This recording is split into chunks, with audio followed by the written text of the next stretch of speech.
Hello everybody, I am going to be doing the Born Under Bad Sign solo tutorial that John Mayer did live with Gary Clark Jr. I'm going to play it section by section, slow, and then fast. I'm going to emphasize a few parts, but I'm not going to analyze it super deep. I feel like if you're watching this video, then you probably have a good idea of what you're doing already, so let's just jump into it. We're going to start right here. We're just, the first part of the solo is just these two notes. But to make it chunky, he kind of hugs the neck with his hand. He mutes the other strings so he can rake into it, give it that oomph. And then the next part, he's just back on this note, but he gives it a cool little bendy thing. And I would just listen to it, practice that bend, those bends. And then he does this really Albert thing. He goes.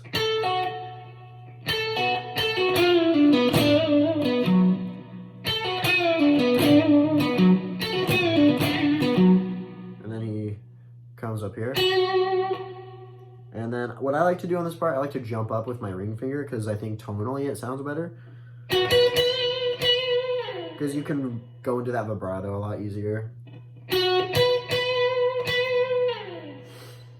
And then he goes, so typically when you're up here and if you're playing like a Stevie or an Albert kind of thing, you're gonna just be going like or something like that, but he starts in the middle here. And he does those little bends. Okay, and then he's gonna land on this note. And then this next part is pretty Stevie. He goes. So, pull off. But, you know, you can just have both of these. So all you have to do is. And you know, I like to try to use my middle finger to emphasize some of the high notes that I feel like need to be more punchy. And just practicing that technique will help you with a lot of speed when it comes to these kind of blues licks, I personally think. And then he slides down to here.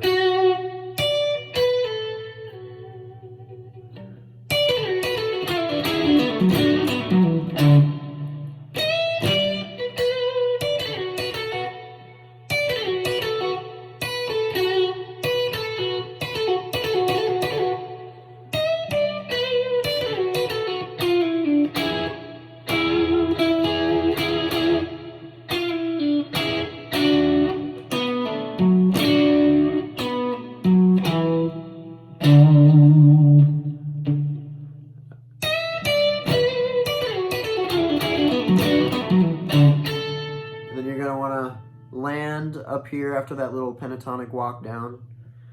Land with your pinky right here. At least that's how I do it. You can use your ring finger. You can end this, so that little walk down. That last note, you can finish it with your pinky. Jump up with your pinky. That's how I do it sometimes. Sometimes I end it on here. It's just, it's not really calculated. It's just how I happen to play it. Because, you know, I can make the jump depending on my finger it is. I would just do what works best for you. And then you're going to do a nice little bend here. And then you're going to go up here with a little bend. That's a very Albert thing. And then he does this really cool little ditty here. He goes, so he starts at this note, pulls out to this note, but then he goes to this fret and bends up into that first note. And then he comes back and pulls off.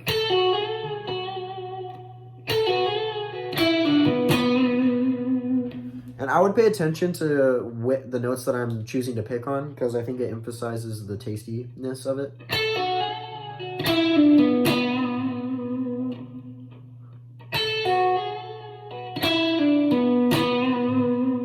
So there's that part. And then this is one of my favorite parts of the whole solo.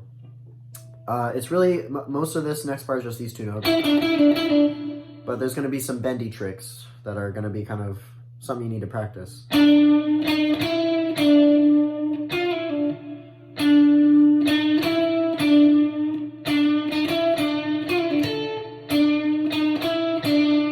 Comes up here and does a little, and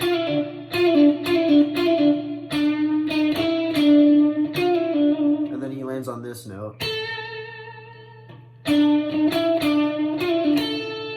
and then this next note you can start bent up. You don't have to. I like to. You can go as long, you know, it has that effect. As long as you get that effect, you know. And then after you land back on that, you pluck it one more time, and then you do this little hammer on pull off deal. Well, I guess you don't hammer on, but you got to be ready to hit this note after. So.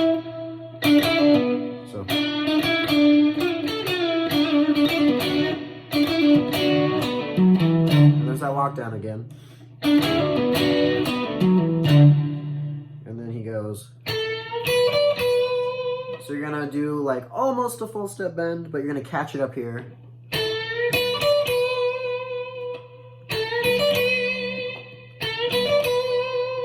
And then you're gonna go up here.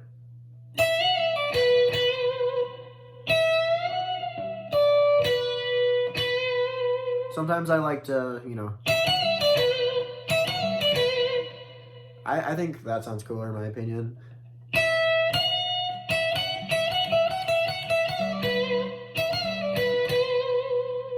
And then he goes to end it. He's a nice little. And that brings us into the second part of the solo, which begins with a little chunking. He goes. And then he opens with this tasty little, That's nice.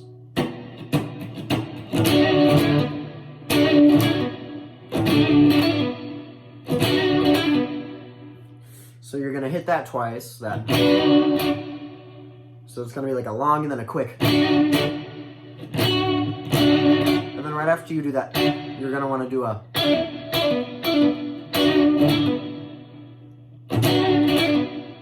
A little pull off. And then he goes. I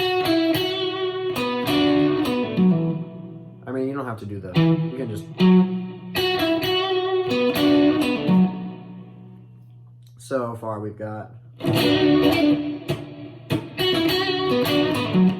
And then this part's a little tricky. This is where the technique kind of has to be on point, if you know what I mean. So I'm strumming all the strings, but I'm only going to let this note come out. And you want to be able to do that, because you're going to slide it.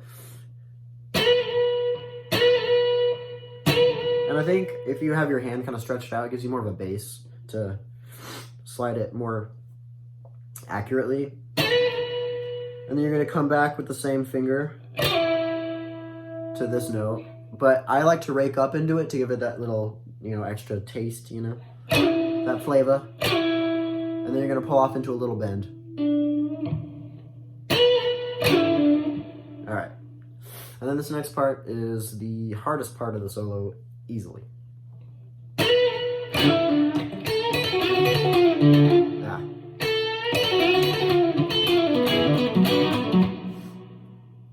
Which I'm pretty sure it's, oh my nose, sorry, allergies.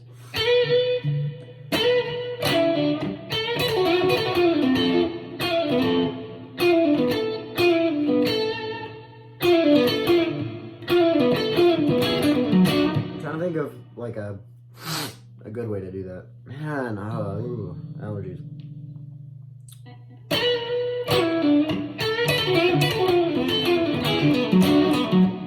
Honestly, I think just practice it. I still need to practice it, obviously, a bit, but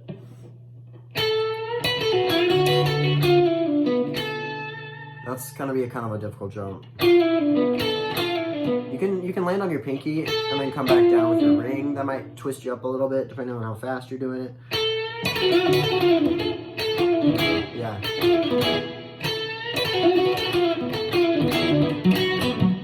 That seems to be a little more consistent once you practice it.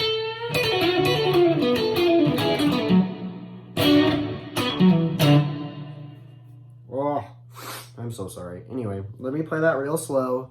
Rewatch the video, or just rewatch that part if you need to. You can slow it down with the YouTube player. Let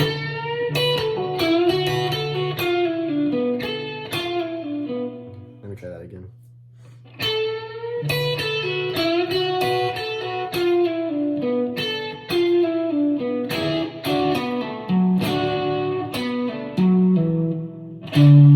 And then you're gonna jump back up here.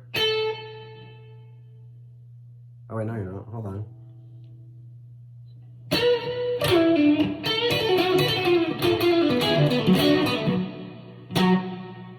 Oh yeah, that's where you end. And then you're gonna go here. Again, you're gonna do that little.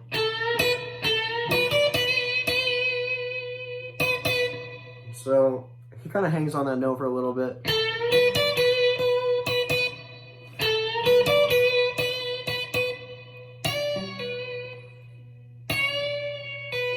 And he gives that a little bend after that.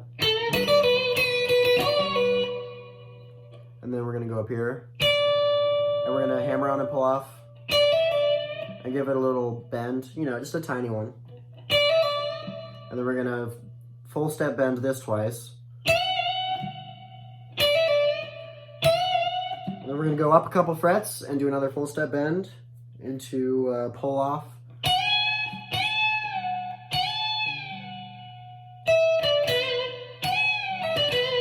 I mean, you don't have to pull it off, but yeah, so.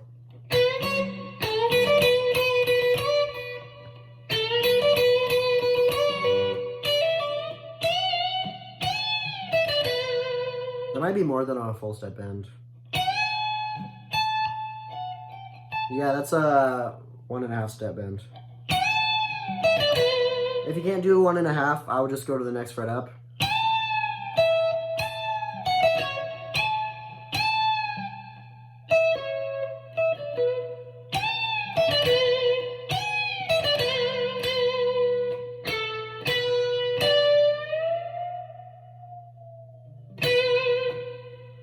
All right, so let me go back a second here.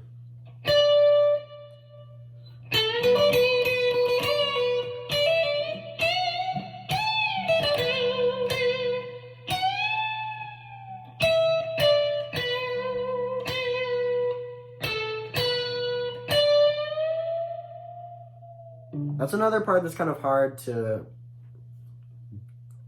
get right musically, I think. I don't know. It's a bend that you have to be patient with. Yeah.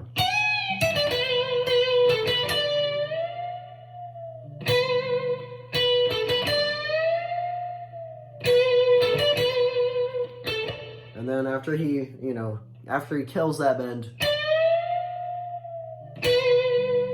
and he lands back here and then goes. And then instead of messing with these frets, you're going to be messing with these next. So let's do that bend.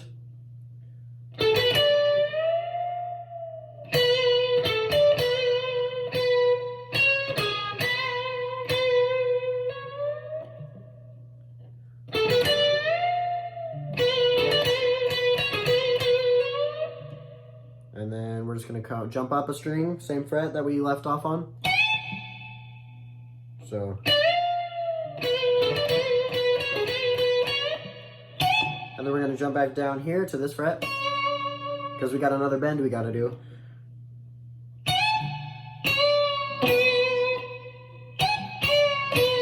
And that transition's a little quick, but you have enough time to slide down pretty easy, I think. And then to end it, we got another tricky thing. This is where you're going to have to mute. You're going to have to practice your selective muting, because with both hands.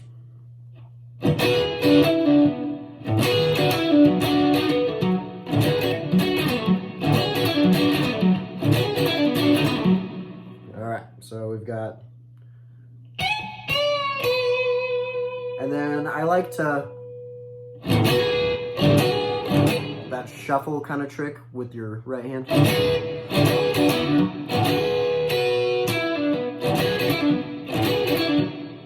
So I like to go up, down, up, down. So it's just, but you know, just getting that feel and that timing. So you do that once, which, by the way,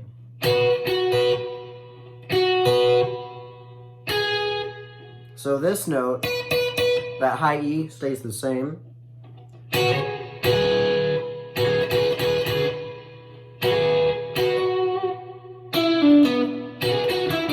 So you're just gonna go and string by string down.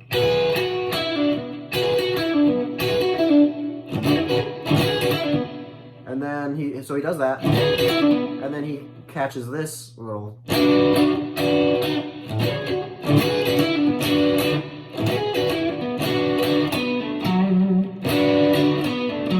he does that once, and then he does the first half of that 3 times in a row. He goes. And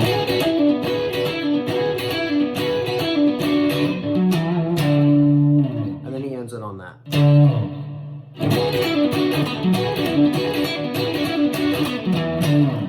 So that's it. Practice that. I'm sorry about my nose problems. And I could have gotten to the point a little quicker in a few parts, but this is the tutorial that people asked for, and the quality and the flow of this tutorial, the pacing represents the amount of time that I have in my life. So this will have to do. And I know I covered it pretty well. I'm going to try and play the whole thing through. Let's do it.